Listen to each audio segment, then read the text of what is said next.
Eu nunca gosto de trazer eventos da minha vida como parte, mas eu acho que neste momento é bom a gente trazer. Eu trabalho há mais de 30 anos em função do espiritismo. Trabalho com amor porque eu gosto, eu tenho prazer, eu tenho alegria, eu choro muitas vezes quando eu estou dando uma palestra, muitas vezes que eu estou numa aula, às vezes me emociono, vem as lágrimas, choram, como em alguns momentos eu me emociono aqui. Uma coisa de 1 ano e pouco atrás, eu passei por uma dificuldade, assim, uma dor, que para mim foi intensa, mas para algumas pessoas pode não ser. Não importa o que eu passei. Isso foi mais ou menos em junho do ano passado. E eu pensei, meu Deus, por que isso, né? Talvez tenha feito como aquele olheiro, né, o meu amigo Olavo fez. Fiz uma prece e fui dormir, procurando esquecer. Não tenho mágoa, não tenho isso, não tive nada. E de repente eu me vi lançado, né, fora de mim. E quando eu vi, assim, de repente eu cheguei como se fosse uma espécie de uma colônia enorme, grande de tudo. E eu passava por vários lugares, como se tivesse casas, eventos, e todas aquelas pessoas falando, e eu falei, mas eu não conheço as pessoas, né? E eu andando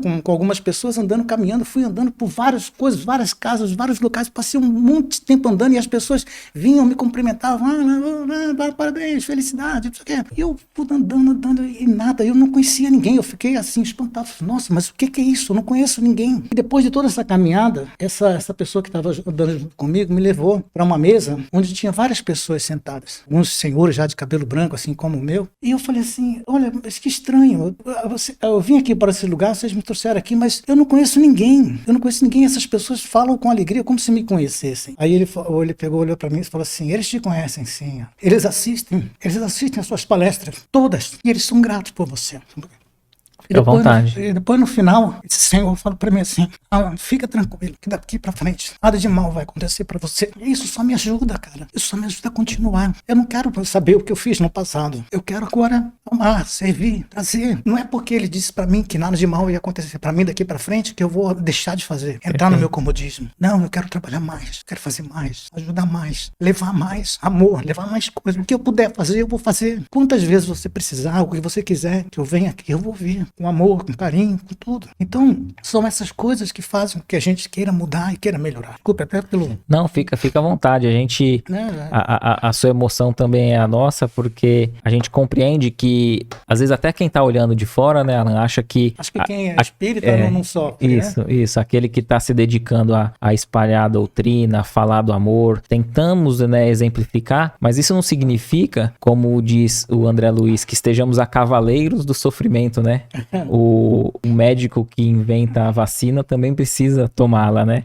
André Luiz nos diz. Então, é interessante que a gente entenda que todos nós somos, né? Humanos e temos que passar por essas dificuldades, que a gente possa ter um ao outro, né? Mesmo nós aqui, né? O que você precisar contar com a gente também, né? A gente tá sempre de porta aberta. E acredito que essa história, esse exemplo que você contou, que nessa sua experiência, foi só uma amostra, né? Do que a espiritualidade deu, como diz assim, ó, aí na Terra você só tá vendo a dor, né? Mas ó um pouquinho do que nos aguarda, né? Para aqueles que buscam, como você disse, fazer o bem. Porque muitas das vezes a gente fica tão preocupado assim, o que eu fiz de débito, se eu vou pro umbral, se vai ter gente me esperando, né, pra me cobrar, mas não adianta a gente ficar só na expectativa, né? Se a gente puder fazer o bem e não necessariamente fazer somente palestras, ou cada um na tua área, né? Aquele que tem a sua profissão, penso eu, que ele consegue espalhar o amor dentro da sua profissão. Aqueles que estão acompanhando, que são de outras religiões, eles podem ser um bom marido, uma boa esposa e também fazer o bem dentro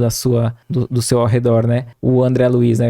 Muitos assistiram o filme do Nosso Lar, né? Quando ele chega no plano espiritual, tem aquela moça que ele atendia de graça, né? No seu consultório, que era grata. E ela lembrava dele, mas ele não se lembrava dela, né? E olha, até mesmo fechando esse assunto que você tocou, o Cristo trouxe um exemplo, um ensinamento pra gente que a gente deveria amar os nossos inimigos. Mas é uma pena que ninguém tenha entendido o que é amar o inimigo, né? Então, uma definição de amor que a gente pode trazer de uma forma plena é: o amor é a ação do amor. Então, por exemplo, se você tem uma pessoa, um inimigo, um cara que não gosta de você, que te odeia, enfim, de uma série de coisas, e por acaso esse cara é vizinho, eu tô falando agora para exemplificar o que é a ação do amor. Sim. Aí você tá aqui no seu canto, na sua casa, e você percebe que aquele cara perdeu o emprego, a mulher ficou doente, os filhos estão saindo de coisa, passando fome, necessidade. Aí você toma a decisão de, anonimamente, pegar uma cesta básica, ou uma ou duas, e colocar na porta da casa dele. Aquele cara, quando abrir a porta, quando ele vê aquilo lá, ele não vai nem perguntar quem foi que ele vai levantar a mão para o céu e falar, graças a Deus. Então, resumindo, você sabe o que é isso? O que você fez, dando aquela cesta básica? Isso se chama ação de amor. Se você olhar de uma forma mais holística inteira, você vai ver então por que o Cristo ama a todos nós? Porque ele tem ação de amor para todos nós. E se nós olharmos por esse prisma, nós vamos ver o seguinte, o quanto que nós podemos amar as pessoas, perdoando, amando, servindo, ajudando, apoiando. Por que nós só vamos ter a opção de ajudar os nossos inimigos, ou os nossos amigos? Porque o inimigo eu não ajudo? Isso não é ação de amor. É fácil amar os inimigos. E é fácil ter ações de amor com os nossos amigos. E os nossos inimigos, que muitas vezes estão perdidos também nos seus erros, estão sofrendo. E o que eles precisam de quê? Você acha que eles precisam sofrer para poder mais ainda? Ou eles precisam de ajuda? Ou eles precisam das nossas ações de amor? Então isso é muito importante. Isso muitas vezes, essas ações de amor ajudam aquela criatura a despertar. Então, olhando por esse prisma, né, praticamente fechando todo esse ciclo do que nós refletimos aqui hoje, tudo se refere na questão da conscientização, do despertar, seja pela dor, seja seja por qualquer coisa.